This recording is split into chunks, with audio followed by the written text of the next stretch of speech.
Welcome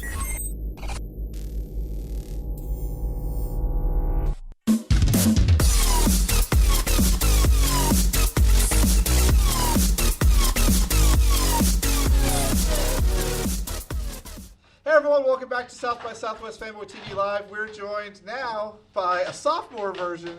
You were here last year with a film that Crowhand was one of our favorites, and honestly, I didn't think you could do anything crazier. So let's introduce yourself to everybody. Let's start down there. My name is Mark Arson. I did the music for both Crowhand and Gwilliam. I'm Brian. I'm the director and writer, producer, and caterer of Crowhand and Gwilliam, which is playing this year. My name is Bill, and I'm an my friends call me Bill. My name is William, but my hardcore fans call me Creepy Uncle Bill.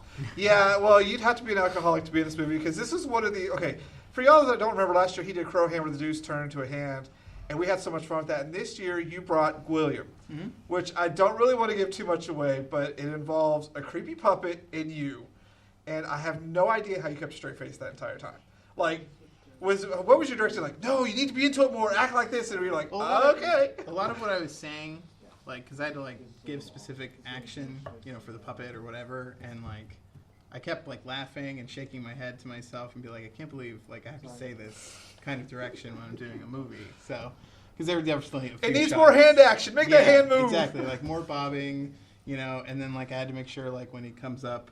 And does the little face thing. God, it's you will never forget you, will you? Exactly. So we had to make sure that, because that was ADR later, we had to make sure that the cadence of the the hand rubbing and stuff fit for the ADR.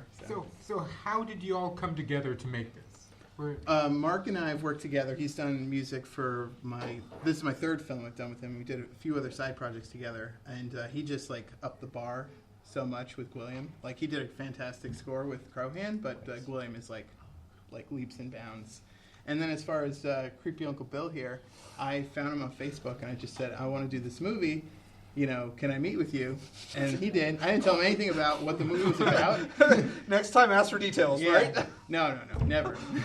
So we met for coffee and I showed him the script and he read it in front of me and he's like, yeah, I'll do this. This sounds like something I'd, I was drunk at the time. I was imagining. You go in and someone pitches you something like this, you're like, could be worse. Yeah. Can you talk a little bit about creating this character? What went into it?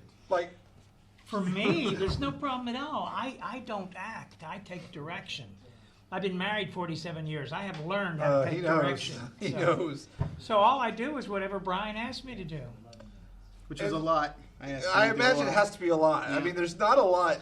You can't really compare for this character, and I want everyone to know I am not a method actor. So he's lying. It's funny for the audience out there. We're saying all these things, but they haven't seen it. Yeah, we're trying not to give too much of this away. We want everybody to get a chance to go out and check it out. The film, basically, the line we have to pitch it is it's a disgusting love story between a man and a goblin. Yeah. It's a wonderfully disgusting short film. So when he says, hey, I got this movie about Crowhand, that's fine. When he says, hey, I got this movie about this goblin, were you like, how the hell am I supposed to compose this? I wasn't. I actually had a lot of my ideas came back after we went back and forth a lot with this stuff. We improvised the end credits. I think there are 9 iterations of that music because it started out being going to be a house music with a lady singing over it, and then it just turned into this.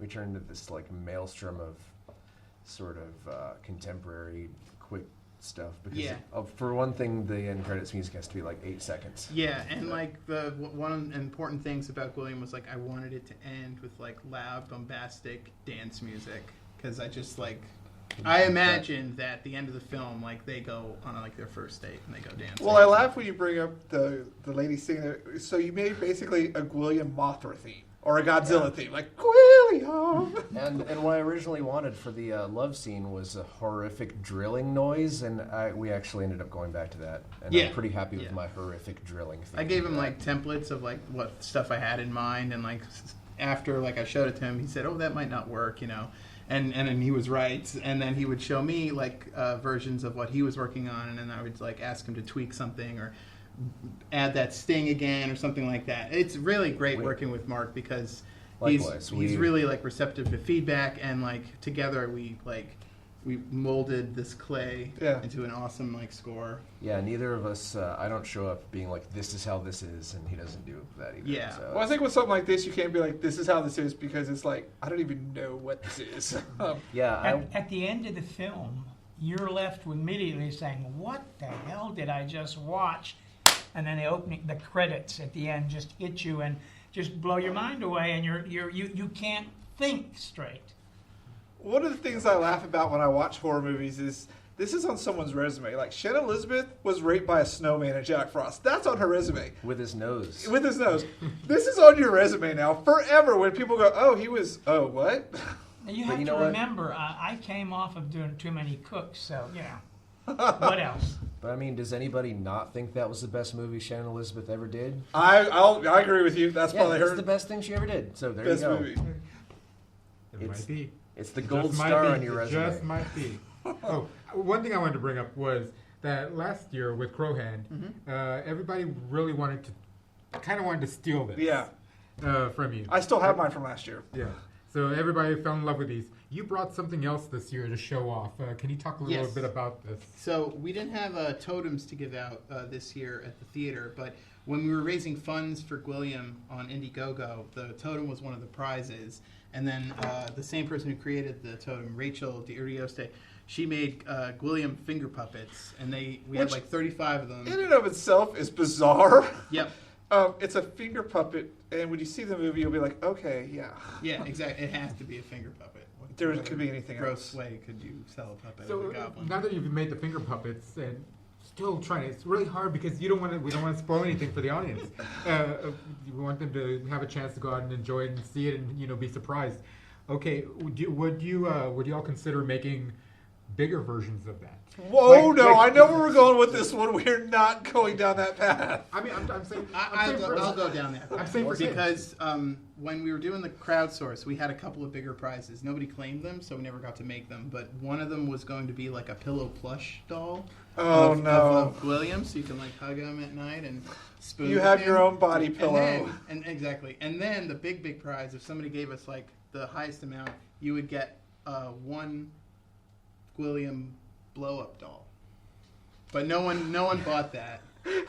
But unfortunately, nobody claimed that. But you know what? So it's still sitting in your house. You got No. We never made it. If somebody bought it, if somebody bought it, we would make it. But nobody bought it. But now that people have checked it out here at South by Southwest, that they've had a chance to see it, you just might have people, contacting you. There's a new market for Gwilliam sex dolls. I'm sorry, but you've done something weird. Yeah. Where people are, "Hey, can I get one of those?" Gobjob's going to be a new term. We can look up the minimum order for those and adjust accordingly. They'll be like, "We're gonna make money out. That's a bizarre market, but we'll totally do it." I'm sure We'll cash in on that goblin love market. We could probably get 1,000 for.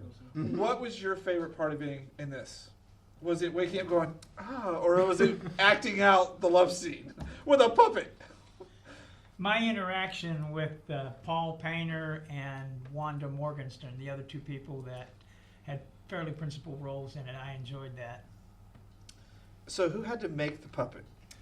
Blake Myers, Lucas Godfrey, Tak Masuda, Luke Myers, Alyssa Myers, they all got together and did various pieces of the puppet. Like Lucas did the head and the hands, Luke Myers did the costume, and then they made the rigs and the puppeteers. It was like a whole team. So I imagine this is in your house somewhere. Do you ever just like cover it up going, no? For a while he was in our closet, and I would open it and just be Like startled Poltergeist, every he's all time. watching you. Exactly. I see you. He's kind of the same height as the Poltergeist clown too. Okay, that's a perfect note to go out. So where can people see this during the convention? Okay, so we played last night at the Alamo Lamar, and we're playing Monday and Thursday at the Alamo Ritz 1. Mondays at 9 o'clock and Thursdays at 10 o'clock, both at the Alamo Ritz, both in the Midnight Shorts program. We are the closing short, so make sure you stay for all the other shorts because they're awesome and they're screwed up, and we are the last one in the lot. So Psychological please stay. counseling may be available in the lobby afterwards. I would highly recommend that. So last time, where can they find out more about you guys online? We have a Vimeo page. It's just look up Brian Lonano. You can see Crowhand, which is online. That's a staff pick on Vimeo, so we've gotten hits. And we are on Crypt TV, and we're just about to hit 1 million views. That went online last week, and we almost have 1 million views on Crypt TV. Well, I don't know what you have planned for next year, but you have your hands full because I don't know how you're going to top this. I don't know either. I'm nervous. Maybe we need to do Crowhand versus Gwilliam. There's like That would there's, just be bizarre. The first person who's ever. there's a few ideas I have, including a PSA about the dangers of Crowhand, and it would be called The Murder of Crowhands. All right, so we'll be back with more South by Southwest Live right after this. Don't go anywhere. I would be the sniper in the back, making sure you all died, and I could get the loot myself. That's Well, that's what I'm me. saying. Like, you and I would just be in the back going, let them kill themselves.